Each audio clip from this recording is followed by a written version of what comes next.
cash is a risky asset. I think so many people think if I go to cash, I'm going to be safe because it's much less volatile. But please realize in this environment of producing a lot more cash, the real returns go down. It's a seductive asset because, let's say, relative to inflation, you might get taxed 2% a year. And as you're taxed 2% a year, that's a huge amount of money over time, but it's a subtle tax. So first, watch that. Then this is a study that I've been doing, and then I decided to share it with people because I think it's so important.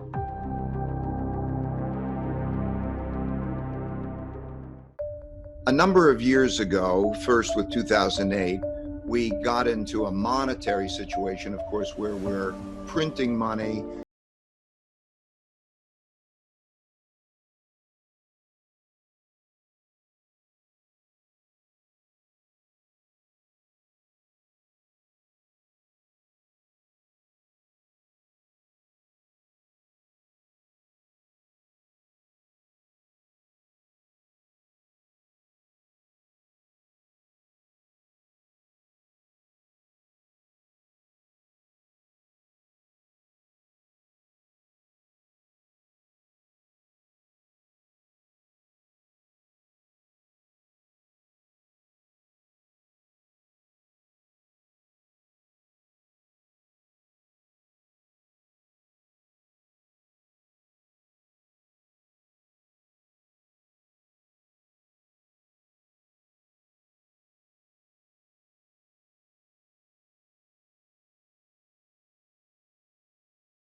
The dollar is the world's reserve currency and so on. And then because there's so much fighting and then you've established a power that is a dominant power, you have a period of peace and prosperity. And then that gets extrapolated and it leads to more debt. Fear of bad times diminishes. Opportunities of borrowing and getting in debt, particularly if you have a reserve currency, because the world wants to save in that reserve currency. And that gets the country deeper and deeper in debt. And so you have those debt increases and you have bubbles, but you have prosperity. And bubbles are really fun. They're really enjoyable. They're great. But then you get to the point that there is a limitation to that. And those limitations become apparent when the central bank can't easily produce money and credit. That starts when you hit zero interest rates, because then you can't do it the same. Monetary policy one is interest rate monetary policy. When that doesn't work anymore, you go to the next type of monetary policy, which is printing money and buying financial assets. But that purchases of financial assets and other things widen the wealth gap, because those who have financial assets do better than those who don't have financial assets, and you have a wider and wider wealth gap. And when you have that wider wealth gap, and then you have another downturn in an economy, that's a formula for a lot of conflict. And so that's what we see. So what does a central bank then do? If it taxes, it takes money out of the economy, that's not good, it's a problem. And if it cuts expenses, that's a problem. So the central bank always, through history, this goes back literally thousands of years, the central bank or the entity that controls money then prints more money. Think of it, we got all those checks in the mail, and we needed to get all those checks in the mail, but you can't take it away from anybody. So where does it come from and what are the implications? So that happens for logical reasons. And it often happens at the same time as there's a rising power externally as a competitor, which is a challenge in that environment. So yes, it's one of those times. And I think people are not aware of it, because I learned from my experiences that many things that happened in my lifetime that surprised me never happened in my lifetime before, but they happened many times before in history. And that if I would go back in history, I could see that. The first time that happened was in 1971. I was clerking on the floor of the New York Stock Exchange, and Richard Nixon gets in front of the camera and says, we're not going to give you the gold, and devalues the dollar. And I walked on the floor of the stock exchange. I figured there was a big crisis. And I walked on the floor of the stock exchange, and the stock market was up 4%, which was the most in a couple of decades. And I said, wow, that's surprising. And then I found out that Roosevelt did the exact same thing on March 5th, 1933. And what was done in those two times is the same thing that was done on April 9th when the federal government and the Federal Reserve decided to produce a lot more money and credit. So yes, you need these perspectives, and I want to pass that along. Monetary policy 3, which is now what we are seeing and what is needed, is the production of that debt through government borrowing and the government direction of those checks to those who need it most. That's what we just saw.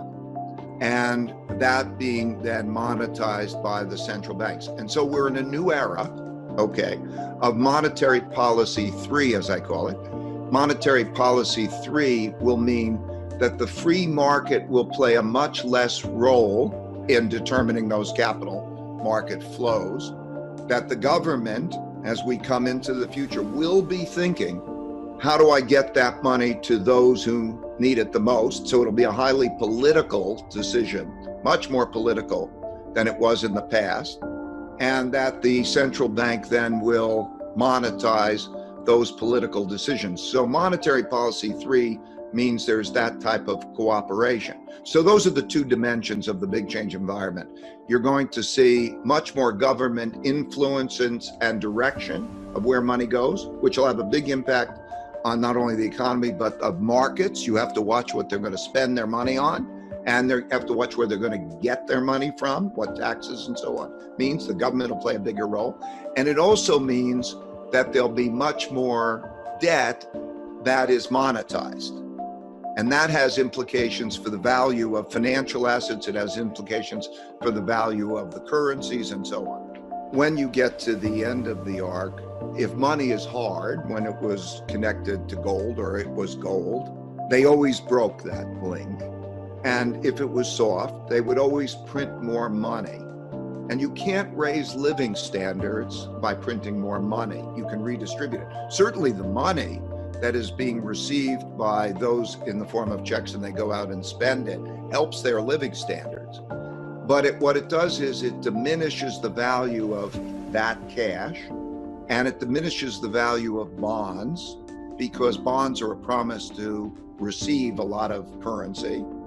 And it shifts wealth to financial assets. It always sends stocks higher, like my 1971 lesson. It always sends gold higher. So when we're looking at this, we're going to also see, I think, the rise of the increased importance of China's renminbi as a currency. It's got a long way to go before it's going to be a reserve currency. But I think that one of the important things to see is that you're going to see favorable capital flows for China. And if you do a comparison of their markets, where their interest rates are, where their capital markets, who's doing IPOs, nearly half of the IPOs, depending, we'll find out, but something like 45% of the IPOs that there will be done in China's markets, Shanghai and Hong Kong this year, new offerings. And more you're going to see the internationalization of the renminbi. You're going to see capital flows move in those directions. And those kind of analogous movements have repeated through history. And so I believe when I look at that, and then if I narrow down to investing, those would be kind of the main headlines that I'd like to pass. It would be, first, to realize that cash is not a safe investment. It's a very risky investment. Then the second big thing is diversify well. And when I mean diversify well, I mean diversify globally, in countries, in markets, and in currency.